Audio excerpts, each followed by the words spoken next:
Günümüzde yabancı dil öğrenmek için kurslara başvurmak artık pek yaygın bir yöntem değil. Çünkü aradığımız her dil sosyal ağlar sayesinde kolaylıkla öğrenebiliyoruz. Özellikle birkaç farklı uygulama kullanıyoruz. Ve bugün en çok kullanılan, en sık kullanılan yabancı dil öğrenme uygulamalarını inceleyeceğiz. Hadi başlayalım.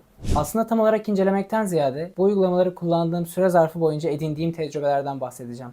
Ve hangisinin en yararlı olduğunu, hangisinin bana göre en kullanışsız olduğunu söyleyeceğim. Ayrıca bu video sadece dil öğrenenleri bilgilendirme amaçlı çekilmektedir. Hiçbir sponsorluk alınmamıştır ve hiçbir uygulamanın özel olarak reklamı yapılmamaktadır. Bunu da buradan söylemek isterim. Ve o zaman ilk uygulamamıza geçelim.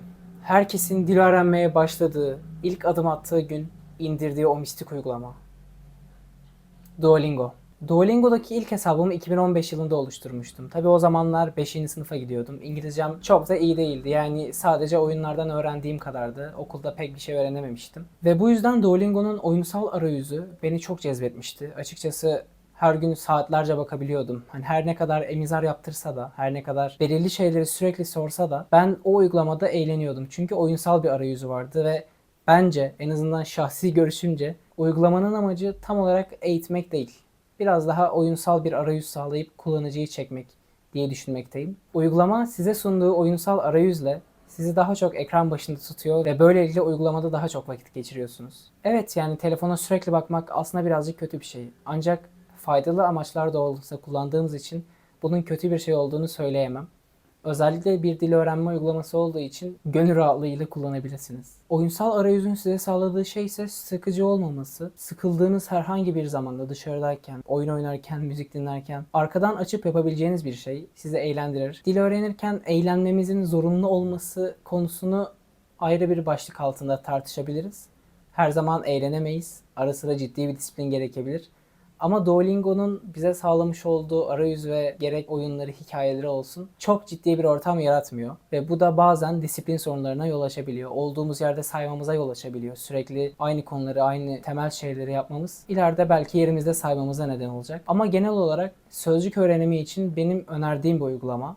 Gramer için yetersiz olduğunu düşünüyorum. Çünkü anlatacağım diğer uygulamalara kıyasla gramerinin eksik olduğunu ve özellikle bir konu altında öğretmediğini, rastgele yerlerde, chapter'larda öğrettiğini düşünmekteyim. Ama dediğim gibi sözcük için ve vocabulary için bence gayet yeterli bir uygulama. Çünkü Duolingo'nun en sevdiğim yanı consistency, yani sizi süreklilik içinde öğretiyor. Sürekli aynı şeyleri soruyor. Belki 10 kere köpek elmayı yedi diyoruz. Ve böylelikle köpek ve elma sözcüklerini beynimize kazıyor. O yüzden bu uygulamayı herhangi bir dili öğreniyorum demek için değil de vocabulary kısmını geliştiriyorum. İşte yeni sözcükler öğreniyorum. Kategorize edilmiş şeylerle pekiştiriyorum demek için kullanabilirsiniz. Bir diğer uygulamamız ise Memrise. Bu uygulamayı birkaç yıl önce aktif olarak kullanıyordum. Yani özellikle sözcük ezberlemek için, ki tahmin edebileceğiniz üzere Memrise bir kelime ezberi uygulaması. Dil bilgisi, gramer değil, ben yalnızca kelime ezberlemek istiyorum, İşte flashkartlar olsun, ufak bir yapay zeka desteği olsun diyorsanız bu uygulama tam olarak size göre. Açıkçası son getirilen güncellemeyle beraber uygulamayı birazcık bozmuş olabilirler. Özellikle talep ettikleri fiyat da çok fazla. Uygulamanın kendisi ücretsiz olsa da sağladıkları özel ayrıcalıkların elde edilebilmesi için ödemeniz gereken tutar oldukça fazla. Ben çok tavsiye etmiyorum. En azından ben kullandığım zaman güzeldi. Ama getirilen son güncellemelerle beraber büyük bir kullanıcı kaybına uğradığını ve açıkçası bana pek hitap etmediğini görüyorum. Bu nedenle bu uygulamayı yalnızca kelime ezberlemek istiyorum. İşte başka bir şey şu anlık yapmak istemiyorum. Pasif bir şekilde kelime ezberim olsun diyorsanız kullanabilirsiniz. Hemen beklemeden diğer bir uygulamamıza geçelim. Anki.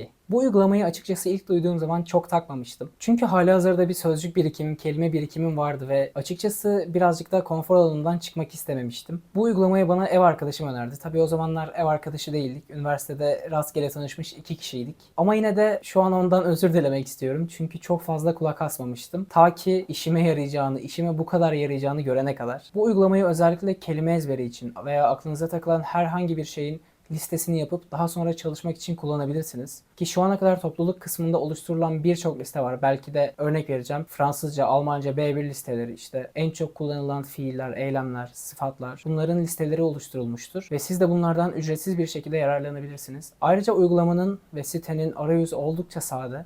Ve bu da sizin gözlerinizi yormayıp uygulamayı kullanmaya daha çok teşvik ediyor. Hem sıkıcı bir şey yok, sade bir şekilde arayüz yapmışlar. Hem de o kadar yararlı ki istediğiniz kadar liste oluşturup istediğiniz sözcüğü ezberleyebilirsiniz. Tabii bu flash kartlara kontekstler içinde sözcükler yazarsanız daha anlamlı olur, daha kalıcı öğrenirsiniz. Yani bağlamlar içinde nasıl kullanıldığını gösteren örnek cümleler yazarsanız Anki'yi daha etkili bir şekilde kullanabilirsiniz. Benim için sözcük ezberi, kelime ezberi için biçilmiş bir kaftan. Geldik dil öğrenimi için yapılmış en iyi uygulama. Tabii ki şahsi görüşüm, ancak birçok kişinin bana katılacağını düşünüyorum.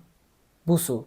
Busuu'yu aktif olarak 4 yıldan fazla süredir kullanıyorum ve bana göre dil öğrenimi için yapılmış en etkili, en kaliteli uygulama diyebilirim. Gerek dil bilgisi olsun, gerek sözcük bilgisi olsun, speaking, yazma, her türlü konuda size sağladığı destek çok büyük ve özellikle arkadaş edinme kısmından sosyalleşerek yabancı dil partneri elde edebilirsiniz. En sevdiğim özelliklerinden biri ise herhangi bir testi çözmeye çalışırken veya boşluk doldurmayı çözmeye çalışırken geç sürede yaptığınız şeyler veya yanlış yaptığınız sözcükleri kategorize ederek işte weak, medium, high şeklinde en güzel uyguladığınız, en güzel sergilediğiniz sözcükleri high kısmına, en yavaş yaptığınız veya genelde yanlış yaptığınız şeyleri weak kısmına koyarak sizi seviyenizi ayırt ediyor diyebilirim. İstediğiniz zaman bu weak olan sözcükleri güçlendirebilirsiniz. Bu size kalmış. Günlük 10-15 dakikanızı ayırıp bu sözcükleri üst seviyeye taşıyabilirsiniz. Böylelikle kendinizle rekabet etmiş olursunuz. Ve ayrıca her bölümün sonunda size ya yazma ya konuşma olarak bir seçenek sunuyor. Bu ikisinden birini yapmak zorundasınız. Yoksa o seviyeyi tamamlayamıyorsunuz. Yaptığınız yazıyı veya konuşmayı herhangi bir native speaker sizin profilinize girerek düzeltiyor. Ve bu da bence gayet etkili bir olay. Çünkü sizin hatanız varsa o an yorumlarda hemen düzeltiliyor. Ve zaten yazdığınız şeyleri genellikle 10-15 dakika içerisinde aktif olan native speaker'ların karşısına çıkartıyor. Hatalarınızı anlık olarak görebiliyorsunuz, düzeltilebiliyorsunuz. Okuma parçaları için size metin sunuyor. Genellikle bir telefon ekranı boyutunda bir metin oluyor. Bu metni dinleyebiliyorsunuz, dinleyerek okuyorsunuz ve bunlardan birkaç soruya tabi tutuluyorsunuz. En sonunda ise bu seviyeyi tamamlamak için bu konuyla öğrendiğiniz, atıyorum geçmiş zaman konusuyla ilgili bir yazı yazmanız gerekiyor.